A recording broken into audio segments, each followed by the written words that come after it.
opposed to using criminal laws to gag, or stifle free speech. The reason why this case was instituted by Nwoko in the first place was because we opposed his using the same method to harass an influencer on Instagram known as Jaruma. And he took offense at that and decided to get me arrested. And when I was arrested, I told the police that there is no law known to man that says that I cannot assist somebody who is being gagged to get out. So, and as a result, I refused to write a statement in the police station. I asked them to detain me. They couldn't detain me. They released me eventually. When they couldn't get away with that, they arrested our lawyer, Marshal Abubakar, who works with Femi Falana, and detained him for days before he got out. So this is to just remind Nigerians that we will continue to do the job that is necessary. To the credit of the judge, he granted us a long adjournment last time so that we could attend to the elections. Yeah.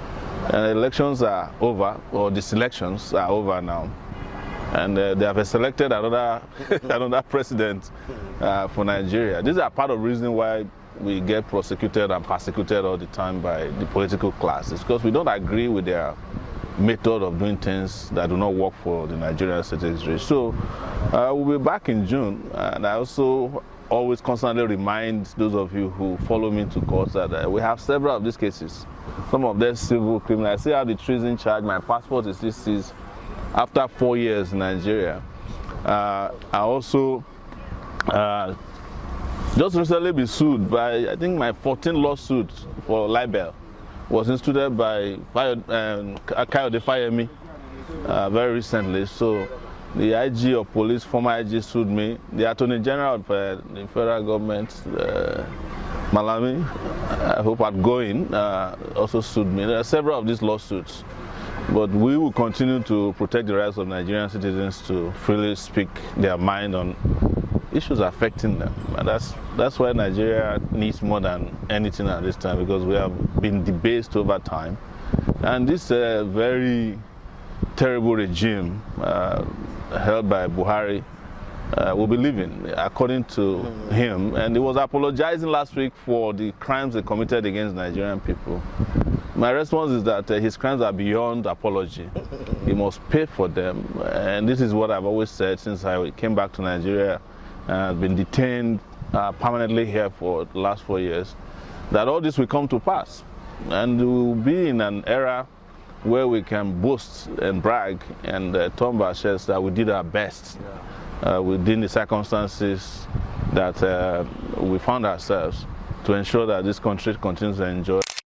And revolution is coming. They will not expect it when it will hit. And that's what I've always predicted it.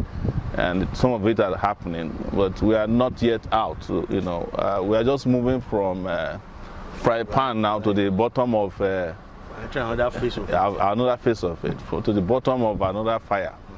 And this one might actually be real hellfire, such that in the next 4 years, people might be saying that Buhari was a better human being. Can you imagine that?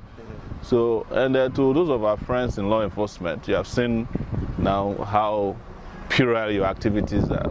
So those of you who have been used constantly to harass, insult, and assault fundamental freedoms of others, some of you are not taking your salaries. Some of you are no longer safe in this country, and some of you are going to retire without benefits. You know that.